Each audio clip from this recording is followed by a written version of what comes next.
नेहा और मयंक एक दूसरे से प्यार करते थे। दोनों के परिवार शादी के खिलाफ थे, तो दोनों ने भागकर शादी करने का फैसला किया और फिर दोनों ने कोर्ट में शादी कर ली। माँ, मैंने नेहा से शादी कर ली है। शादी कर ली है? कहाँ? कैसे? हमने तो देखी नहीं शादी। माँ, हम लोगों ने भागकर शादी की है। अच्छा जी, तो ये लड़की घर से भागी हुई है और अब मेरे घर की बहू बनेगी। अरे ना जी ना, मैं ऐसी लड़की को कभी अपने घर की बहू ना बनाऊं जो भाग कर शादी करती है। अरे मोहल्ले आस पास सब जगह इज्जत है हमारी। माँ, अगर मैं भागी तो मयंक के लिए भागी ना। और मयंक और मैं स्कूल के समय से प्यार करते हैं, इसमें गलत क्या है? तभी नेहा को ढूंढते उसके मम्मी पापा भी वहां आ जाते हैं। दोनों के गले में वरमाला देखकर नेहा की माँ बोल पड़ती है। हे भगवान, ये क्या हो गया? वो जोर जोर से रोने लगती है। नेहा, तेरे लिए हमने इतना अच्छा रिश्ता पक्का किया था। मयंक में क्या है? अरे ना तो कमाता है, ऊपर से नशा भी करता है। अरे क्यों शादी की तूने इससे? तू तो हमारी इकलौती बेटी है बेटा। अरे देखिए बहन जी, मेरे बेटे के लिए कुछ कहने की जरूरत नहीं है। हाँ, हम नहीं आए थे आपकी बेटी का हाथ मांगने। अरे कुछ नहीं करता तो कोई भूखे नहीं मार देंगे आपकी बेटी को। देखिए कितना बड़ा घर है हमारा, और भगवान की दुआ से दूध दही की नदियां बहती हैं। जैसे तैसे कर लोगों के सामने अरेंज्ड मैरिज दिखा घर वाले दोनों की शादी की पार्टी भी दे देते हैं। पार्टी में बुआ सास। अरे भाग कर शादी कर ली थी दोनों ने। लड़की को देखो, शक्ल से तो चालाक लग रही है। क्या? अरे पर रीटा बहन तो बोल रही थी कि दोनों की अरेंज्ड मैरिज है। तभी चाची कहती है। अरेंज्ड? अरे रीटा, अरेंज्ड करती तो कैसे इतने बड़े घर की लड़की लाती? लड़के में है क्या? अरे सिर्फ दिखता अच्छा है ना, पर ना कमाता ना धमाता, उल्टा नशा अलग से करता है। अरे पता नहीं भागी हुई लड़कियां किसी घर में टिकती भी है कि नहीं। दिन बीतते जाते हैं। एक दिन। अरे रीटा, हम लोगों को 2 दिनों के लिए पंजाब जाना पड़ेगा। मेरी बहन यानी कि तुम्हारी ननद की बेटी की शादी जो है। हाँ हाँ चलते हैं, लेकिन घर किसके भरोसे छोड़ दें? आजकल तो घर बंद रखना सेफ नहीं है। अरे माँ, टेंशन क्यों लेती हो? मैं और नेहा तो घर पर ही रहेंगे ना। अरे हाँ हाँ, तू तो मेरा बेटा है, लेकिन सच कहूँ मुझे इस लड़की पर रत्ती भर विश्वास नहीं है। अरे माँ, नेहा तुम्हारी बहू है। बहू? अरे जो लड़की भाग कर शादी कर सकती है, वो घर पर चोरी भी तो कर सकती है। मयंक को माँ की बात का बड़ा बुरा लगता है।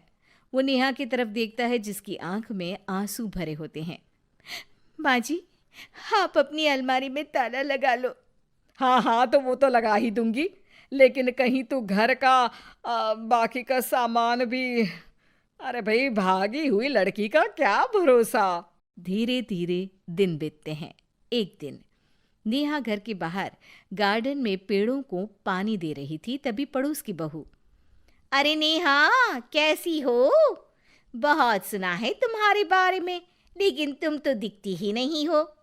हाँ, वो बस घर का काम करने में समय ही नहीं मिलता। अच्छा अच्छा, शाम को ना मेरे घर आना, बैठकर गप्पे लड़ाएंगे हम। जी जरूर। तभी उस पड़ोसन की सास आ जाती है। अरे बहू, ये किससे बात कर रही है? अरे माँ जी, ये ना शर्मा आंटी की बहू नेहा है, जो मयंक भैया की बीवी है। हाँ हाँ, बस सबको पता है ये कौन है और कैसी है। इससे ज्यादा मेल जोल रखने की कोई जरूरत नहीं है। पता है, भागी हुई लड़की है ये, शादी से पहले भागी थी ये। तभी वहां मयंक आ जाता है। क्या हुआ आंटी जी? अब अरे नहीं नहीं, कुछ नहीं मयंक बेटा, कैसे हो? बड़े हैंडसम लग रहे हो। इस टाइम पर भी घर पर? अरे हाँ हाँ, अच्छा मैं भूल गई थी, तुम वैसे कोई काम धाम करते ही नहीं हो ना। अच्छा ठीक है, चलो फिर मिलते हैं। मयंक नेहा के सामने अपनी और उसकी बेइज्जती सुनकर परेशान हो जाता है। कोई बात नहीं, रहने दीजिए, आप परेशान मत हो, सब ठीक हो जाएगा। एक दिन नेहा की माँ उसके घर आती है। अरे आइए आइए, कैसे आना हुआ? नेहा को लेने आई है क्या? अरे नहीं नहीं बहन जी, अब तो नेहा मयंक की बीवी है, मैं तो उसे करवा चौथ देने आई थी। माँ ने सास और नेहा को सोने का सेट दिया, खाने पीने के ढेर सारे सामान देकर कहती है, बहन जी, मैंने ये सब अपनी बेटी की किसी कामकाजी अच्छे पढ़े लिखे परिवार के लड़के से शादी करने के लिए रखा था, लेकिन नेहा को मयंक पसंद था तो उसकी शादी अच्छे से नहीं कर पाई। अरे बस बस, हम लोगों को सुनाने की जरूरत नहीं है। मेरे मयंक ने भी अच्छी पढ़ाई लिखाई की है, वैसे संस्कार तो दिए हैं कम से कम मैंने अपने लड़के को, वरना कौन अपनी बेटी को भागने के संस्कार देता है? आपकी बेटी ने तो भाग कर शादी की है। माँ को सास की बात का काफ़ी बुरा लगता है। वो वहाँ से चली जाती है। नेहा भी माँ का दिया सारा सामान लेकर अपने कमरे में चली जाती है। एक दिन, अरे नेहा, तेरी माँ ने जो मुझे वो बड़े बड़े सोने के जेवर दिए थे ना, वो वापस कर मुझे। उस दिन तो मैंने कुछ कहा नहीं था, जरा ला कर तो दे, मैं अपनी बेटी को दे दूंगी। तभी वहाँ मयंक हाथ में मिठाई का डिब्बा लेकर आता है। अरे क्या हो गया, तुझ जैसे निठल्लू की नौकरी लग गई क्या? माँ, तुझे अपने बेटे पर विश्वास नहीं, लेकिन नेहा को मुझ पर पूरा विश्वास है, और अब मैं उसे समाज में सम्मान दिलाकर रहूंगा।